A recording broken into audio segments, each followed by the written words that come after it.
Hello, and welcome to A Dash of Salt. I'm Dr. Shelley Ann, and I'm so glad you're here. Whether you stumbled upon this podcast by accident or you're here because the subject drew you in, welcome. SALT is an acronym for Society and Learning Today. This podcast was created as an outlet for inviting fresh discussions on sociology and learning theories that impact your world. Each episode includes a wide range of themes that focus on society and everyday learning, whether formal or informal. So let's get stuck in, shall we?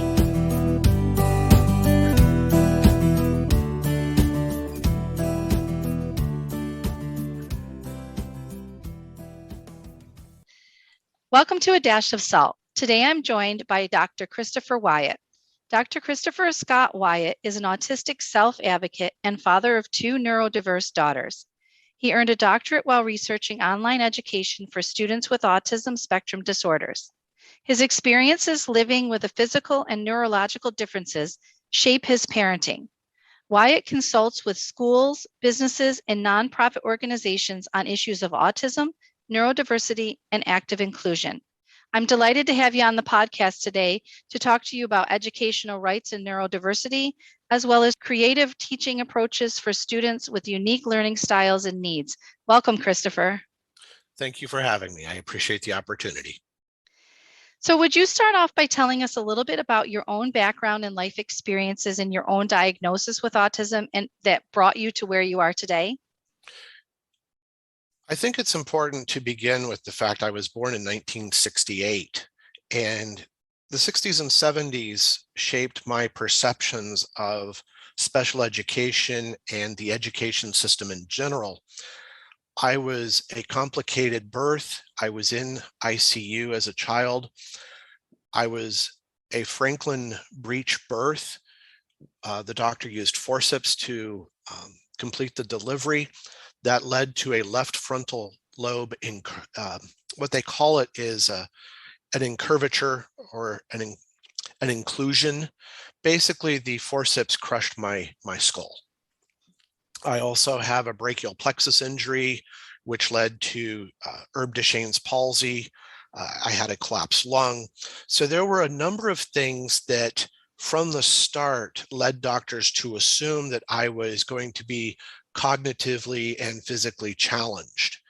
Those challenges obviously persist and continue, but what that meant was from an early age, the professionals decided I was broken and disabled, and that led to the early therapies, physical therapy, speech therapy, social therapies of the 1970s. Growing up in California, that would have meant that out of UCLA, we had Lavas. At the time, teacher education was also embracing some of the more radical ideas that were improper when we look back on them, but even early Piaget, where they were writing that your physical well-being goes along with your mental well-being. And if your listeners are teachers and went through teacher training, they might have studied some history of education. But this goes all the way back to the ancient Greek and Roman times, the idea that a fit mind goes with a fit body.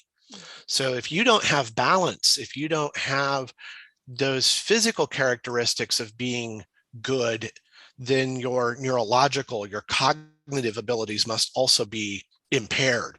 So that was an assumption made throughout the 1970s and 80s of students. And I see that, unfortunately, even today. So my journey starts from birth and takes me through special education into gifted education, and sometimes back out of gifted education and back into it.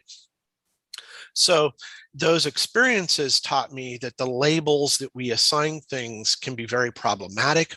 They are problematic for teachers. They are problematic for administrators.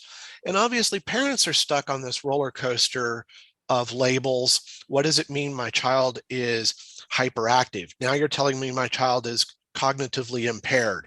You're telling me my child this week is PDD-NOS, and because a new book comes out, you're now telling me my child is autistic.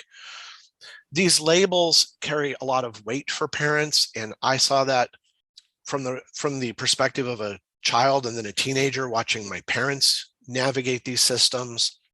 As I was growing up, I don't think that teachers and even my parents always understood how much attention children pay to what's going on around them. And so what brought me to where I am is, as a student, as a first grader, as a second grader, I heard what teachers said and I internalized that. And then later in life, I decided I'm going to become an educator or an education researcher, because the system is broken, in large part because of the social assumptions, the cultural assumptions that underlay everything we do.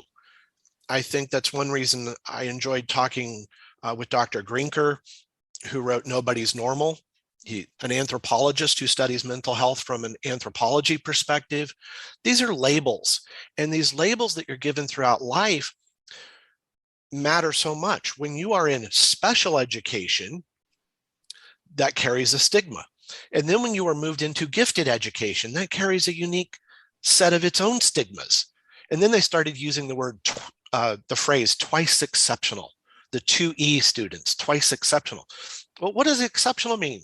I thought everyone was exceptional. Mm-hmm. So these labels, children hear these, I heard these, and I said, this isn't acceptable to me. These labels are carrying a lot of weight. Autism carries a lot of weight. Instead of just saying someone is different, we slap a label on those differences. And I think that's what leads us to a perspective of addressing checklists, treating people as these criteria. So that's where I come from.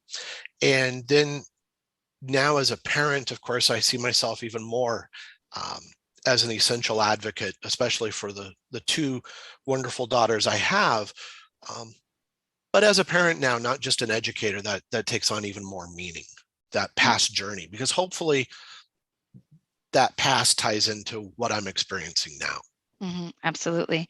And there was two things that you touched on that brought up some awareness for me, and that I realized that this is something that happens quite often when you were talking about the whole aspect of fit body, fit mind, and that idea that if your body's not fit, then your mind it can't follow. And people with cerebral palsy often have that problem getting through to others, that they are of fit mind, even though their body may not show those signs, or they may not be able to speak and to communicate in a way, but their mind is extremely well developed and full, and they often, in the same way as autistics, are very intelligent, but they're seen as lesser in society sometimes because of what's seen on the outside. And the other thing that you talked about was that idea of always kind of overhearing what were the teachers saying about me, and I'm sure much of that felt very negative, and that really causes young people to have a little bit of self-fulfilling prophecy. Well, I'm no good because teacher says, I've heard teachers say I'm no good, and I'm no good. I must not be good. And also Charles Horton Cooley's looking glass self scenario too, where what you hear or what somebody tells you will often make you internalize that and think that for yourself. So I can hear the struggles that you had as a young person, that I think are things that many people often deal with. And I do love you bringing up the fact that we are all, none of us are perfect. None of us are normal. We all have different elements and things that we go through. So thank you for so much for sharing that with us.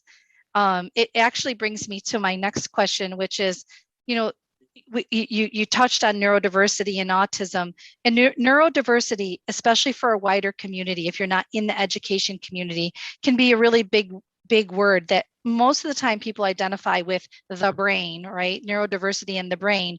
But beyond that, they don't really have a solid understanding of what it actually is. So if you don't mind taking some time from your own expertise and explaining to us what exactly is neurodiversity.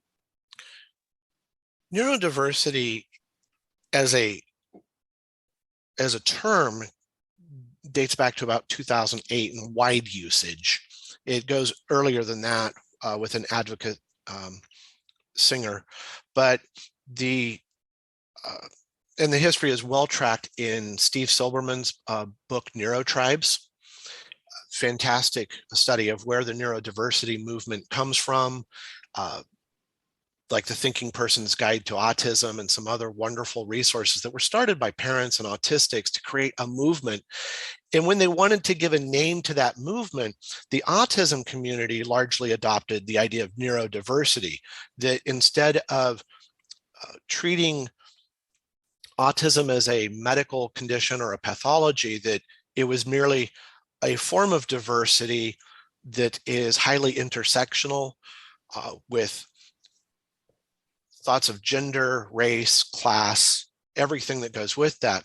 So the idea that neurodiversity started with the autistic community doesn't mean that we lay claim to it as strictly an autistic label anymore, just like intersectionality started off as a legal theory for women of color. Obviously, intersectionality includes far more than women of color, but that was the early origins of that legal scholarship. So neurodiversity starts off with the assumption that autism is one of the many ways a brain and a person can experience life. I am brought to the ideas of phenomenology.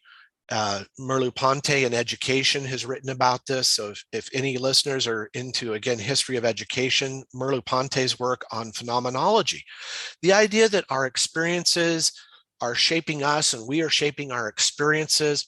Well, every child has a different brain, a different learning style, a different learning preference. Every child has a different way of processing visual information, auditory information. And what neurodiversity says is that though there is a dominant approach in the United States, which is where the neurodiversity movement started, that dominant social approach isn't the only one. Too often, we are presented in education with ideas of collaborative work. We are presented with extroversion as the ideal. Can you speak in public? Can you work in a group? These are all things that my friends and family who work overseas and teach in Hong Kong or Thailand or other countries sit there and say, what? Why are you doing this? That's not how people are. You know, people don't work that. And so what that reveals is that a lot of our assumptions about how young children think and how they work are actually cultural. They have nothing to do with actual brain wiring, because you cannot tell me that a child in Hong Kong is wired differently than a child in London.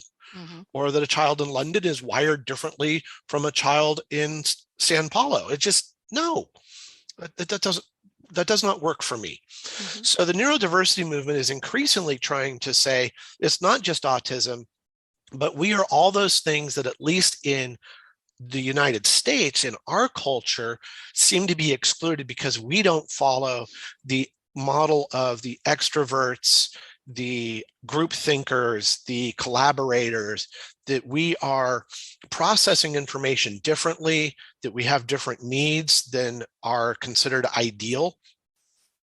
And I think that goes back to autistics starting to learn from and bring in things they have learned from the deaf community, the blind community, and other disability communities, and saying, wow, all of our brains are different.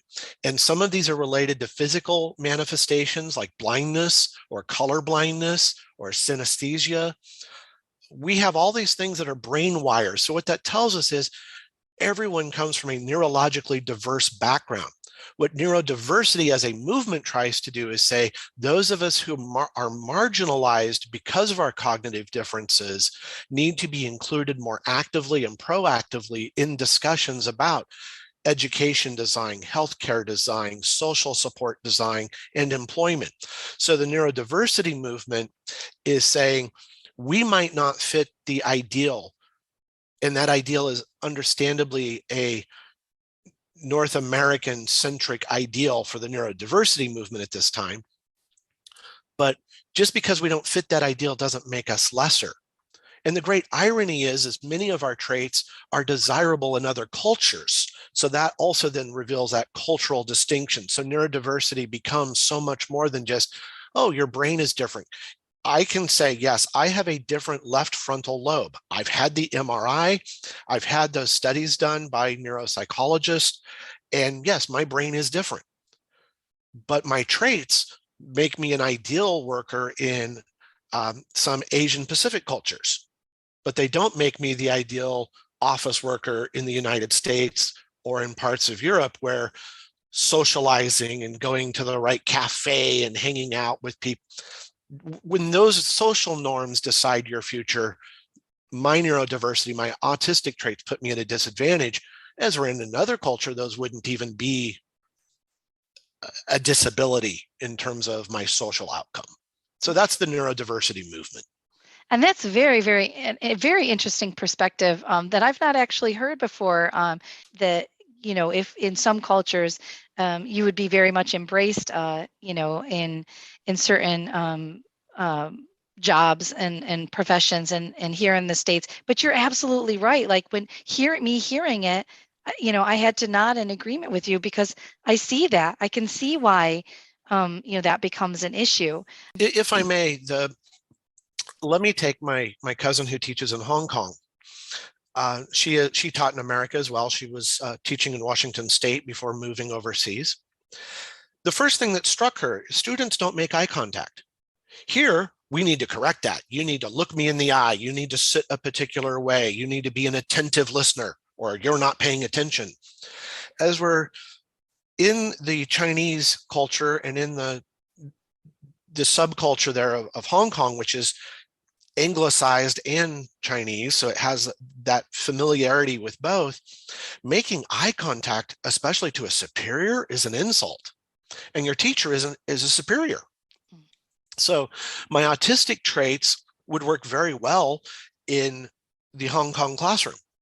I don't look at the teacher. I might be looking down. I might be taking notes while there are lectures going on, so I don't forget anything. So my autistic traits in the US that get me in trouble in a classroom would earn me high marks and praise in a Hong Kong classroom. Well, then clearly this is a cultural understanding of what normal is. Normalcy becomes cultural. And neurodiversity seeks to remind people of that just because you think autistics are odd doesn't mean that our traits may not actually fit in very well and not even be on a checklist in another country. Mm-hmm. Mm-hmm. It's really interesting that you brought it back there to the classroom and to the classroom aspect, because you are a parent to two neurodiverse daughters. And so I'm just wondering, how does being autistic, change parenting from your perspective? Because you've gone through the education system as an autistic person, and now you're parenting children. And from that perspective that you've experienced yourself, that unique perspective, how does that work for you, being autistic? I will give an example here that to me contextualizes the difference between what schools of education teach and perceive versus what the child care services perceive. So my wife and I became foster parents while I was teaching in 2015 with the idea that we were going to adopt.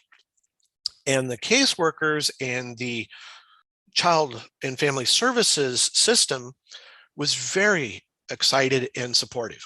The judges who were involved, so the magistrates in Pennsylvania who heard our cases, were very supportive, saying, oh, wonderful, you are disabled, you have gone through these systems, you can help your child, you will be a good role model, you will understand them. That is fantastic. You will understand what their needs are, and where your needs weren't met, you can better advocate for your child. Meanwhile, as a teacher, I have been told more than once by professors of education and school districts or universities, well, how do you relate to students? How are you ever going to be a good lecturer? How are you going to connect to other people? Without empathy, well, hold on here.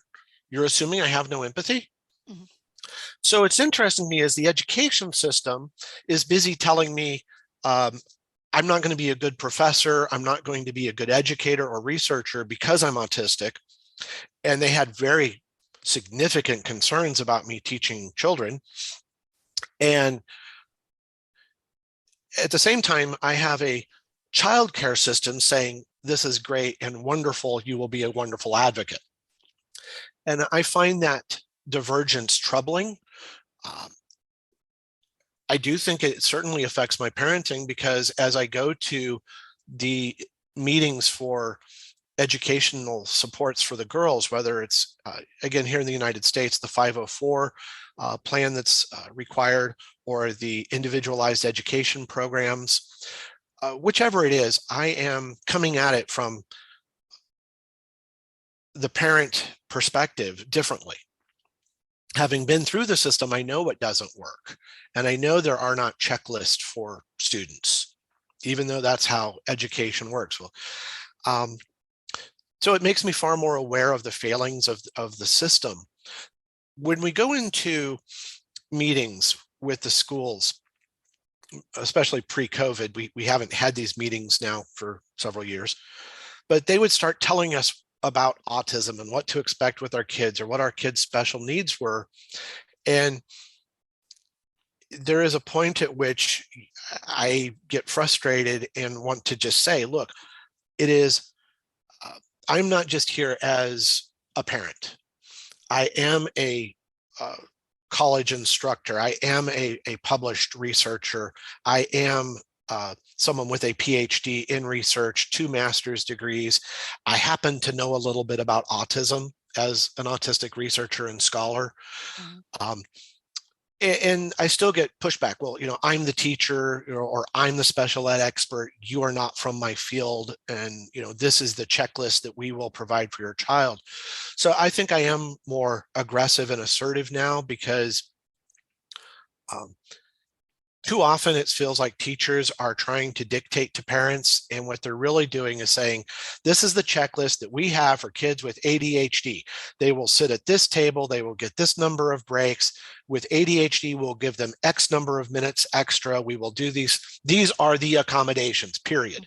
Mm-hmm. And I'm there saying, every child is different. My child is not going to fit your checklist. So being an autistic parent and researcher, I'm out there saying, yes, I understand that for 65% of ADHD children, this particular thing works, or for this percent of autism, we say this is the best approach. And I'm saying, please stop that. Can we please stop these checklist accommodations for my daughters? And please listen to me when I tell you, my daughters, putting them on an iPad or a computer is a huge mistake. And so as a parent, I'm there telling them that what their schools of education have told them is incorrect, that it's presumptive. So in some ways, it puts me more in conflict with the schools, because I know what my daughter's needs are. And unlike most parents, I'm not going to let them just tell me the way things are. I think that's why there's such a divide between special ed parents and the system. Special ed parents feel like they are condescended down to. They hear the condescension from the principals, from the support team, from the teachers sometimes, who are the experts.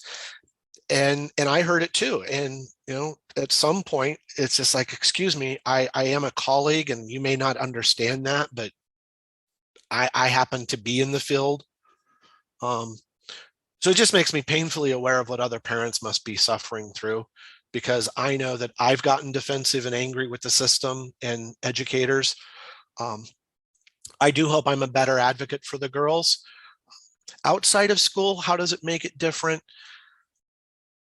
I am very painfully aware of my sensory overload, my movements, my vocal tone, my disconnect from idioms and language.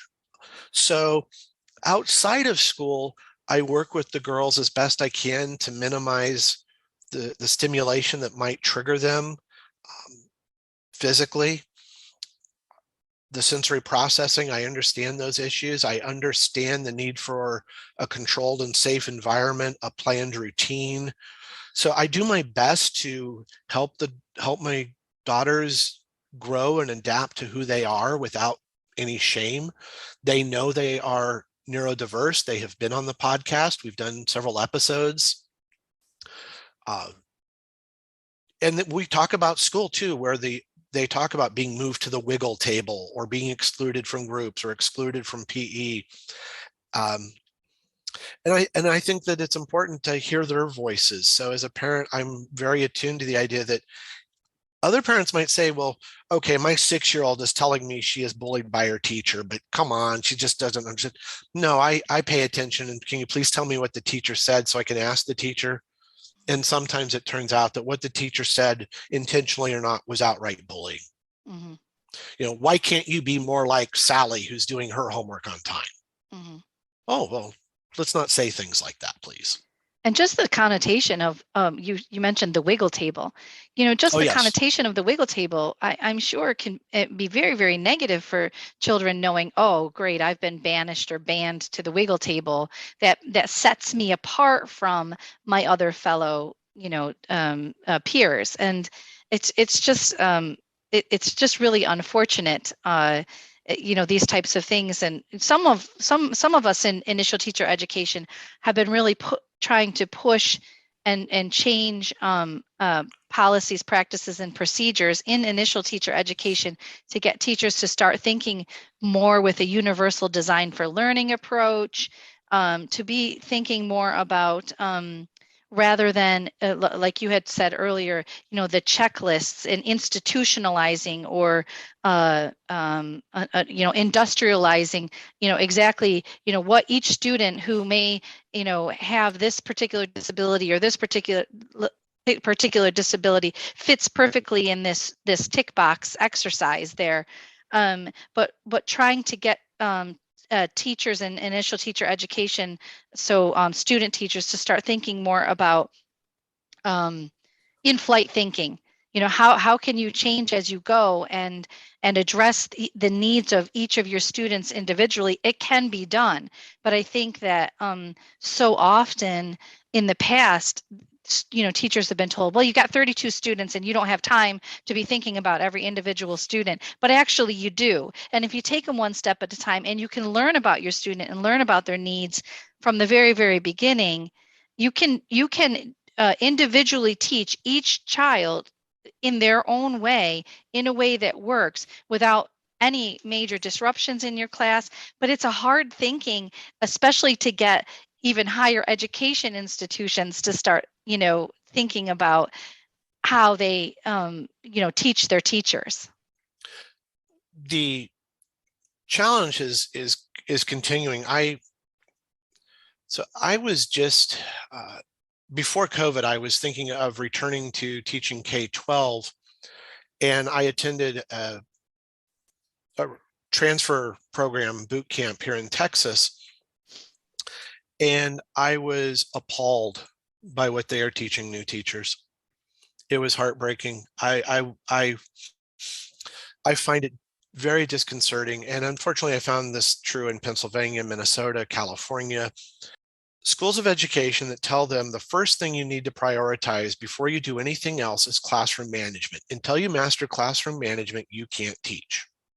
So what happens is we are teaching our educators to approach the classroom first and foremost as a place you must control. Yep. Now, then they present it as, oh, but remember, you want a loving environment, a supportive environment. But in the end, they give you a book on control. And they can dress it all sorts of ways. Oh, we'll say 5 positive things for every 3 negatives. And they can have all their posters and all their little cheerful crutches that they want. But in the end, they are teaching teachers to have control. And for many students, that is probably an ideal situation, yes. And for many teachers, that lets them meet the checklist, get approval from their supervisors, get student teaching signed off, get their clear credentials. But I find the entire thing appalling. That you start off your teacher training with classroom management, classroom strategies, planning strategies. I have very strong opinions about where we're going with those things. And so as a parent, I'm looking at from the outside saying, these things don't work. There is research that shows that so much of what education says is good works for, yes, a majority, but then you're completely ignoring the needs of the minority in your class. And sometimes I even think it doesn't work well for the majority, but it works superficially for the majority to have these things. So we're going to stick with them. And again, as a parent of neurodiverse daughters, I know how I felt in the classroom. I know how I felt even all the way through my graduate degrees. And that makes me very aware of what they're going through. Our schools of education are stuck in the German-Prussian model of the late 1800s. They are not evolving, and some of these so-called progressive ideas are actually steps backwards in other ways that they don't always see. Trying to address all those needs as a parent becomes overwhelming. And I think that leads to so much of the conflict we're seeing now is between parents and teachers over school closures, over school policies, over mask mandates, not mask mandates, attendance policies, online learning. The last 3 years have really highlighted the chasm between parents and teachers that exist, and too many teachers don't understand it. Their leadership and their unions and their national organizations don't understand the backlash. Mm-hmm. They look at it from the standpoint of, we're the experts, trust us.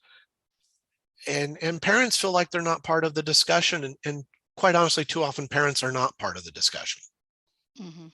Absolutely. Obviously you are an expert in the field on many varying levels. And I know that you consult on active inclusion. And, what is it? What is active inclusion, and how is it different to inclusion? So natural inclusion is another word for it that you'll find in the literature. Natural inclusion is where you do things that benefit the disabled population without any outward change to the experience for the non-disabled. So, for example, as universities move towards putting in more ramps for wheelchair access and ADA compliance, well, obviously there were other benefits. As I saw ramps upgraded and installed at universities, and in fact, I had a university that repaired a concrete ramp for me in a parking lot that had crumbled. Well, when they repaired that concrete ramp, that becomes a natural form of accommodation, because it turned out that other professors and students really liked that ramp, because now their rolling backpacks moved up. The media carts no longer had to be hoisted up over a curb. So this ramp that I did admittedly raise a stink about, and my dean was outstanding in getting this addressed, that ramp that helped me was really a ramp that made life so much easier for everyone pushing around media equipment, for everyone pulling around a backpack, for everyone who wasn't even disabled. Suddenly they were like, wow, this ramp is great. We should have had this a long time ago. So when you do a natural accommodation, it's making spaces more accessible, while at the time making them more usable for everyone. And we can think about such things as low impact door levers. So a door lever is a wonderful thing. You push the lever down instead of turning a knob. Those levers are wonderful. Well, it turns out if you're also pulling a media cart or pulling your backpack, you can push that lever down with your elbow if you have to. It's not just about the child or the adult who is limited mobility. Now everyone can use that lever. In terms of making things more accessible, when we think about lighting, we think about transcripts, transcribing content, posting your content online. One of the things I always did, and I have done since probably 2004, I record podcasts, or at the time they weren't called podcasts, but audio files and screencast, and put them on my classroom online shell. So even when my classes weren't online, my students could go to a space for my class and then re-listen to the lecture. Mm-hmm. Now that might sound strange, but Students miss lectures all the time, and it doesn't have to just be for disabilities. I had students, though, who were in wheelchairs or who were blind or deaf and needed special accommodations. By posting my transcripts, my video, and other materials online, I had students that you might think are, well, these are the ideal students, the student athletes. I had football players at Fresno State and the University of Minnesota tell me, my gosh, I know I was in your class, but I didn't catch everything you said. And I re-listened to the lecture online and I read it, and it really helped me. So a natural accommodation presumes that you can do things that, yes, on the surface are for ticking the box that says we are ADA compliant, that we are meeting the Americans with Disabilities Act, we are meeting the Higher Education Opportunity Act, the Rehab Act, the Individuals with Disabilities Education Act. We're complying with all those things. All those little check boxes are marked. And yet you're making a better experience for absolutely everyone in ways that they may not even realize this was an accommodation for disability. Instead, they're just thinking, wow, I can re-listen to this lecture anytime. I can re-download the transcript anytime. I can now get into the classroom pulling my backpack. That's wonderful. All of the desks are now left and right-handed. One of the things that I've advocated for are desks that are more accessible. Well, it turns out when you get those, now it doesn't matter if someone sits down and they're left-handed or right-handed or have other disabilities. These chairs that are admittedly $175 a piece, but students were just raving about how these wonderful chairs with wheels and access made the college classroom so much more accessible for the left-handed student, for the student with a sling on an arm from an injury. These natural accommodations are reasonably affordable. They produce a better experience in the classroom, in the workplace, at home. And when you have pleased students, when you have pleased employees, when you have pleased customers, that reduces other stresses. And I think this natural inclusion just makes an environment that is so much better for everyone that I wish we would stop asking people to justify accommodations and instead just do them naturally without filling out forms or checklists or whatever, and move to a stage at which we're making everywhere just a much more pleasant space. Yeah. And it provides autonomy, for ourselves, without outing ourselves in many ways. Like, you have that autonomy to be able to, utilize a space, or, I'm left-handed, so I completely identify with what you were talking about earlier with I always had to find the one or two left-handed, seats in lecture, in order to get that quickly, so that somebody else didn't end up taking it. And, it's interesting that you keep referring to it as natural accommodation, because what I am hearing is universal design and universal design for learning. And I've not heard anybody use the term natural accommodation before, but I really like that. It is yet another level and another layer in being accessible, and and having that understanding that natural accommodation or universal design for learning is for everyone. That's the whole point. And my challenge with things like universal design is really the cultural baggage of so much of it has come from mandatory regulation, that when people hear that you're going to do a UI, UX, UD audit of a classroom space, for those parents and non-educators out there, so user interface, user experience, and universal design, UI, UX, UD, are ways of designing spaces that comply with a set of regulations that are actually published by the federal government.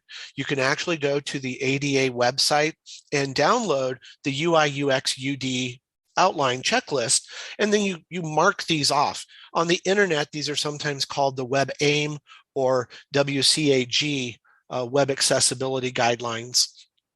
And these guidelines are nice, and they're checklists, But we need to get out of the checklist mindset and just ask ourselves, period, what is the ideal space? What is the ideal approach? Because the checklists sometimes make us a little bit myopic. Okay, our door's 48 inches wide, we're done. But you're not done. Does it have a door jamb that creates a bump that will stop a wheelchair? Or is it flat so the wheelchair rolls properly? Does it have anywhere where someone who's blind might get caught and injured with, from a sharp corner or something? So these things, checklists don't cover everything. All checklists do is protect us legally, when we really need to get out of the mindset as teachers, as employers. Okay, I'm in legal compliance. I won't get sued. Okay, that's nice. But what about social and ethical responsibility to go beyond that? And I think when we go beyond that and we stop using the checklist, we will actually be far better off. Yeah. Hi, listeners. Shelly Ann here. Sometimes my guest interviews are so informative and they have so much really important information that they have to share with us that I have to break these episodes into 2 parts rather than try to edit or delete something that's really valuable to you as listeners. And this is definitely one of those. So this is the end of part 1.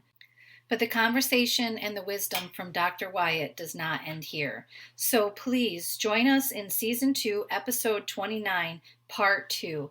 You will not regret it.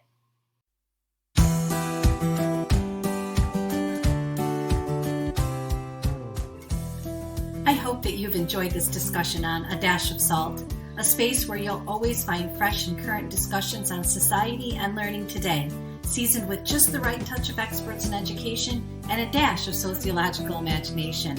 Please be sure to like and share this episode, and don't forget to subscribe to A Dash of Salt on Podbean so that you don't miss the next episode. Thanks so much, and we'll chat again soon.